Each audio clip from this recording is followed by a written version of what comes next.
আমাদের বেঁচে যাওয়া অবশিষ্ট ভাত আমরা ফেলে না দিয়ে এভাবে কাজে লাগাতে পারি। আসুন শেয়ার করি আপনাদের সাথে।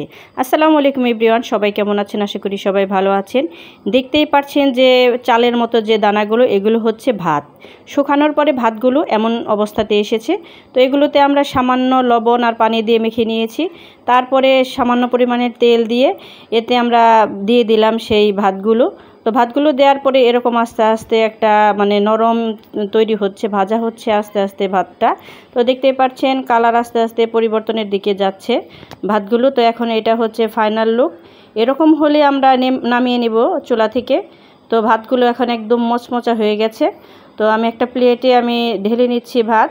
তো যারা যারা খাননি তারা অবশ্যই ট্রাই করে দেখবেন, অনেক মজা লাগে খেতে এবং ভাত অপচয় থেকে বেঁচে যাবেন এবং কি একটা আইটেমও হয়ে যাবে রান্না করে খাওয়ার জন্য। তো আপনারা সবাই ট্রাই করে দেখতে পারেন। এর মধ্যে একটা স্বাদে ম্যাজিক নিয়ে নিচ্ছি আমি। এটা এখন এগুলোর মধ্যে আমি দিয়ে মিশিয়ে নিব। এটা দ্বিগুণ পরিমাণে এই ভাত ভাজার টেস্ট বাড়িয়ে দেয়। তো এখন আমি আস্তে আস্তে সব হাত দিয়ে ভালো করে মিশাচ্ছি যাতে সবগুলো গায়ে গায়ে লেগে যায়। এত সুন্দর একটা স্মেল বের হয়েছে।